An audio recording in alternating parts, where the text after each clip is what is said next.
A ringside view of China's growth for decades.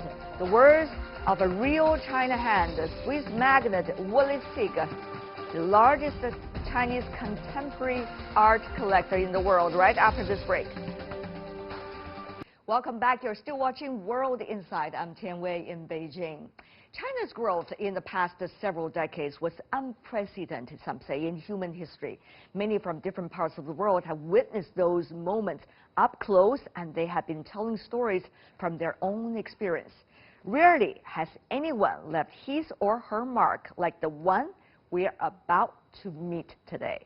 With utmost curiosity, sincerity, and generosity, Uli Sigg, a businessman, a diplomat, has hitched his life with that of China over the past 40 years through contemporary art.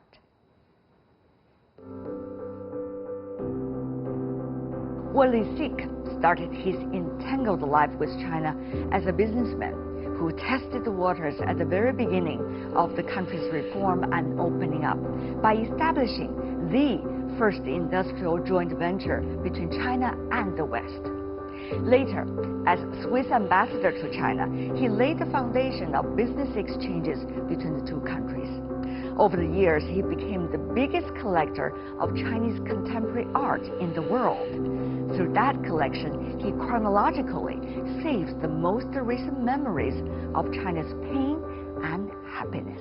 It was a very organic process because I had this desire to learn more about China. I was totally ignorant when I came here, and already in the early days I thought that art would provide me another access to Chinese reality from what I would see as a business person.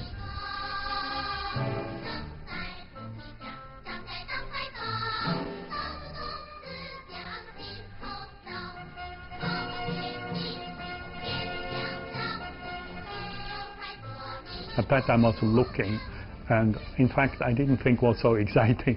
Why not? The paintings at that time, first exhibition called Star Exhibition, small oil paintings, and you would think, looking with a Western eye, maybe it's painted 100 years too late.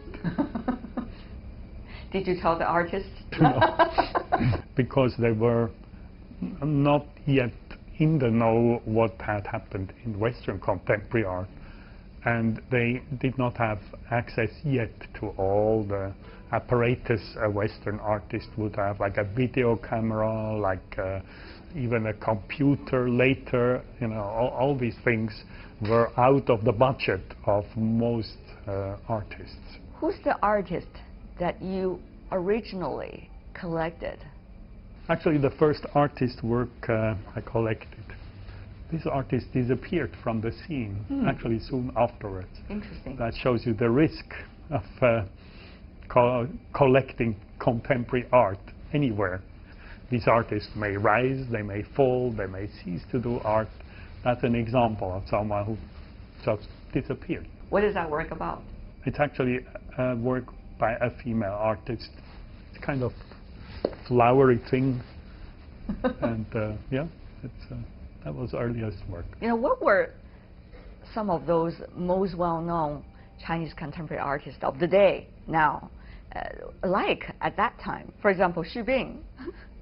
Xu Bing is without a doubt one of the most important Chinese artists of his generation. When China finally opened its doors to the world, Xu Bing, already a well-regarded artist at that point, seized the opportunity to move to New York in 1990. He, of course, young man then, very original thinker. We met in the States. So, of course, we talk about his work, and we talk about the situation of a Chinese artist, you know, living in the Western world and making his entry into the Western art world. What about Wang Guangyi? Well, he was, of course, living here, and he, well, had already a lot of self-confidence at the time, and he, you know, did not much care whether, say, Western people would understand what he was doing, but actually, a Western audience could access his work very well, better than many other artists' works. His avant-garde artworks and extraordinary commercial success led him to be renowned globally as an important contributor to the contemporary art scene. He sort of brought like Chinese advertising and Western advertising on one surface. So that was also understandable to a Western person not so familiar with China. What about Feng Mengbo?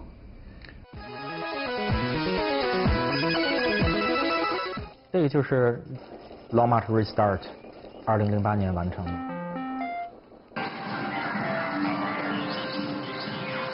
He was the first artist in China owning a computer.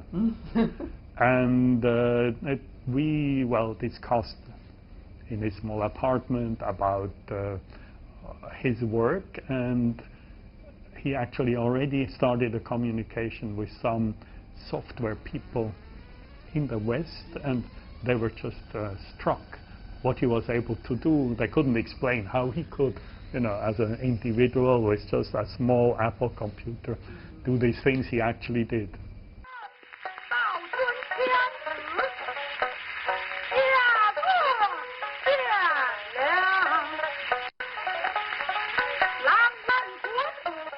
You brought him to Venice Biennale. It's almost like a come-out party for the Chinese contemporary artists, together with Mr. Harold Zeman. Well, some say it's been too commercialized since then. Did you regret? Of course not. If commercialized, then there is one privilege for artists: they make a better living. But I think they still produced very good art, meaningful art. And yes, this was a kind of a watershed, because it had, for the first time, the big international public having to look at Chinese contemporary art. Before, it was basically ignored. This time, things were different. And then, the boom, which led to an enormous price rise until the whole art world crashed 2008. And of course, you see the ups and downs of their works in the international art market. It's interesting that you, who started collecting Chinese contemporary art much before everybody else, now still go door hopping, shall I say, when you come to Beijing or other parts of China to visit the artists. For me, it's very important because it allows me to look into people's lives. I may not have this access as a foreigner. For me, it's not so much about taking home a finished product from a gallery. Actually, this process of meeting the artist, seeing the environment, discussing work, discussing thoughts, is the thing rather than the product. What drives you? Art is like vacationing in my own mind. So do you have long vacations? Yes, no, maybe many at least. This way, it triggers my thinking. So it's like a drug in my case. So wherever I would be, I would have an interest. What are the artists of that space doing?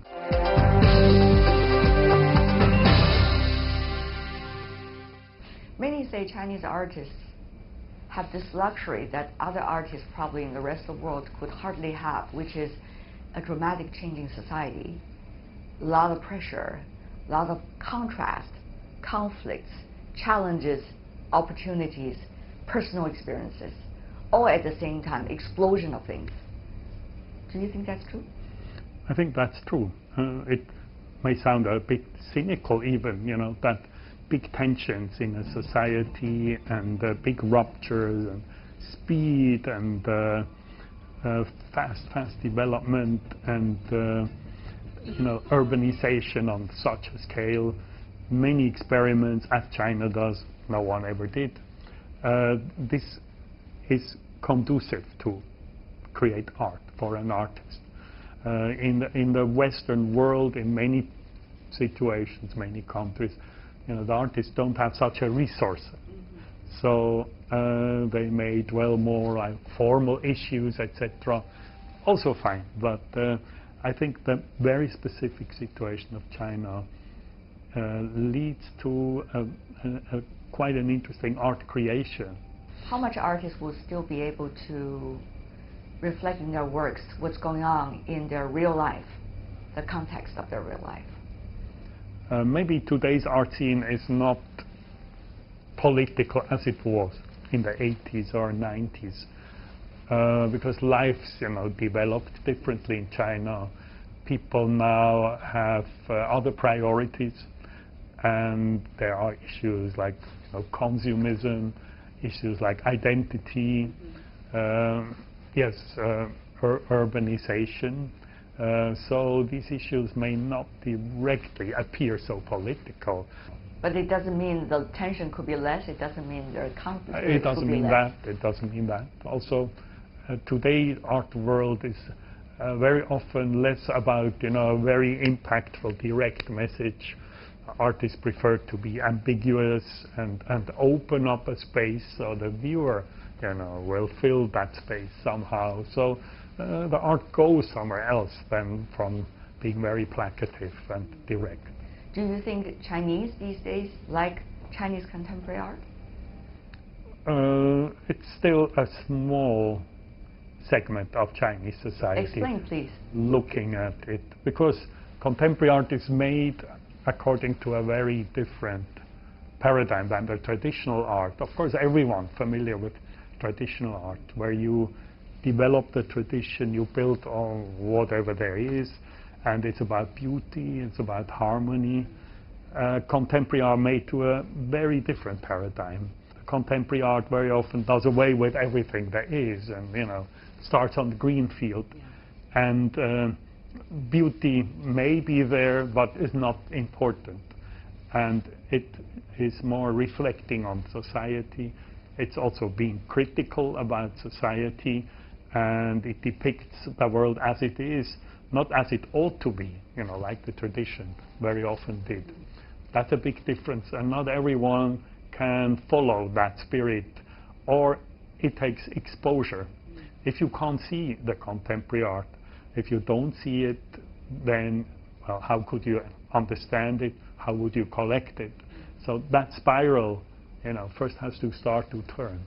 Then the interest for contemporary art grows. And we are somewhere there. But then there's also now more and more access to international art. So all of a sudden, many Chinese collectors who in the past only looked at Chinese art now look at international art.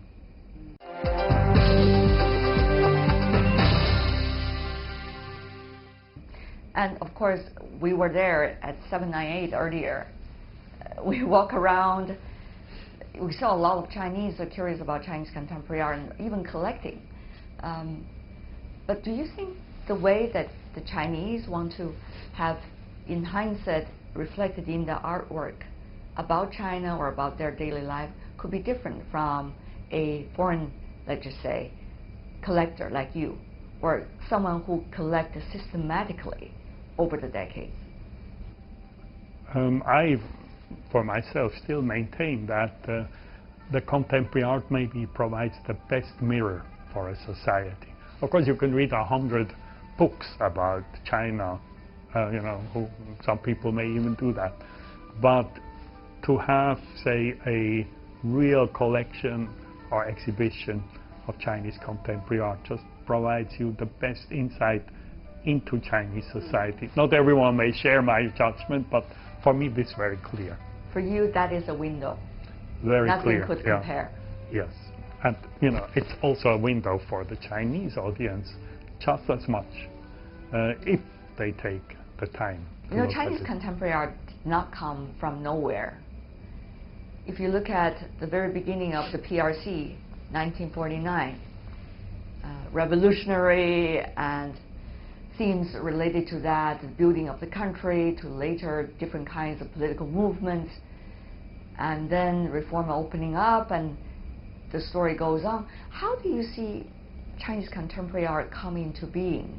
And how do you see the different stages of Chinese art over the past 7 decades? Well, you have to answer that probably in 2 minutes or so, rather than like a whole hour or a day. Of course, for a long time, it was like ink on paper as a medium, and what we call modern art. That's what the Chinese know best. Then, of course, with the revolution came revolutionary art, and particularly under Chairman Mao, who took a liking to socialist realism. He had discovered for himself in the Soviet Union at the time. He brought the professors here, and they taught in the Chinese art academies oil painting, socialist realism. That art had to serve a purpose. It had to educate the masses. Then, once the Mao era came to an end and the open up, really took a hold, art for the first time became autonomous art. It was actually the artist decide what to do, what not to do, and that new autonomy created what we now call contemporary art.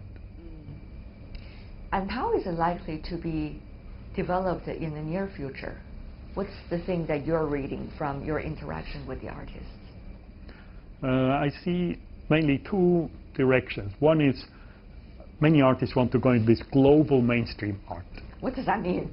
Global mainstream art, this is the art we see all over the world, look ever more alike, in fact, and it's what also the market now is dominating, the big auctions. And then you have this other direction where the Chinese artists, after having tried, this global mainstream art and being somewhat disillusioned about it, turn to their own tradition again, which they neglected for long, with some exceptions. So, you mean in my view, this ink and watercolor painting? Yeah, and the tradition and what it represents in terms of thought as well. So, I think this is also a very interesting strategy, because today you have to create your art by difference, even in this global mainstream art. And why not dig into your own resource, which is the Chinese culture? It's a very rich resource. Are the Chinese artists keep on thinking? Some yes, some a little bit less, but this is a global phenomenon. Not every artist is a genius, and you can't cut off your ear every day like as Van Gogh did. He also only cut it off one time, right?